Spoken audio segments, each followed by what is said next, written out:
डिम्पल जी के नाम की घोषणा से पहले सांसद तेज प्रताप जी का नाम चल रहा था। लोग लगभग जो भी कार्यकर्ता थे उन्होंने सहमति जता दी, तेज प्रताप की जैसे मोहर लग गई थी। अचानक ऐसा क्या हुआ, निर्णय बदलना?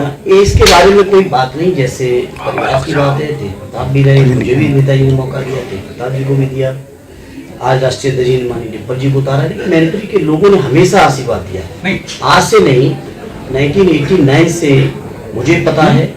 और यदि 1984 के जो एक बेईमानी का जीता हुआ चुनाव था इंदिरा जी की लहर में, उसको अपवाद छोड़ रहे हैं तो 1977 से आज तक जितने भी लोकसभा के चुनाव हुए अथवा उपचुनाव हुए, सभी चुनावों में नेताजी की पार्टी, चाहे उस समय की जनता पार्टी रही हो, लोक दल रही हो, जनता दल रही हो, समाजवादी जनता पार्टी रही हो, या 1996 से लगातार समाजवादी पार्टी, जिस पार्टी में भी नेताजी रहे, नेताजी के साथ मैनपुरी चला और मैनपुरी के साथ नेताजी चले। इसलिए मैं उम्मीद करता हूं कि आदरणीय डिम्पल जी को ऐतिहासिक वोटों से चुनाव यहाँ से मैनपुरी की जनता जिताएगी। कार्यकर्ताओं से लगातार सक्रिय है और इस चुनाव में उनकी बहुत महत्वपूर्ण भूमिका रहने वाली है।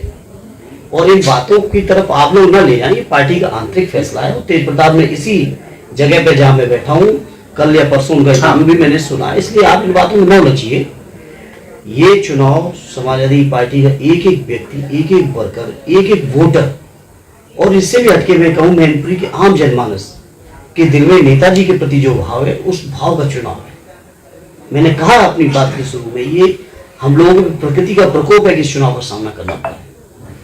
और इस चुनाव में लोग नेताजी को अपने श्रद्धा सुमन भी अर्पित करेंगे और नेताजी के जो रास्ते दिखाए हुए रास्ते उसको आगे बढ़ाएंगे।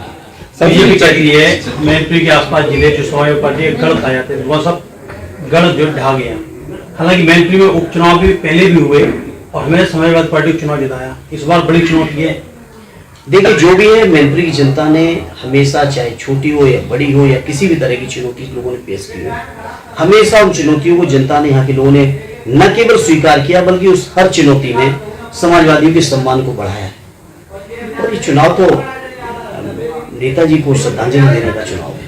मैनपुरी के लोग, मुझे यकीन है, मुझे भरोसा है, कोई दल के लोग हों, कोई जाति के लोग हों, कोई किसी सोच के लोग हों, लेकिन नेताजी के प्रति जो भाव था, उस भाव का एक तरह से प्रदर्शन कह सकते हैं, या एक तरह से उसका प्रत्यक्ष तौर पर लोग अपना भाव व्यक्त करेंगे वोट डाल के। मुझे ऐसा यकीन है। सांसद जी, मेरा अपना ये मानना है। सांसद जी, एसपी सिंह बघेल के नाम की चर्चा आ रही है कि उपचुनाव उतारेंगे। कोई ना कोई तो आएगा, उसकी कोई बात नहीं है कहनी, कोई ना कोई तो आएगा जिसको लाना चाहिए। सांसद जी नेताजी की श्रद्धांजलि देने का काम करेंगे क्या लोग? बिल्कुल, हमें यकीन है कि मैनपुरी के लोगों ने हमेशा नेताजी का सम्मान बढ़ाया है। और आज जब नेताजी के बाद ये पहला चुनाव हो रहा है और विशेष परिस्थितियों में इस चुनाव का सामना करना पड़ा है मैनपुरी के लोगों को, हम समाजवादियों को, और हमारे आपके जैसे करोड़ों पूरे देश के लोग जो आहत है नेताजी की इस घटना से, परेशान है, बहुत भावविभोर है, ऐसे लोगों के लिए चुनाव बहुत महत्वपूर्ण चुनाव है। इस महत्वपूर्ण चुनाव में जहां माननीय राष्ट्रीय अध्यक्ष जी ने, समाजवादी पार्टी के शीर्ष नेतृत्व ने आदरणीय डिम्पल जी को उम्मीदवार के तौर पे यहाँ बनाया है, उनको मैनपुरी के लोग अपना पूरा आशीर्वाद देके नेताजी को श्रद्धांजलि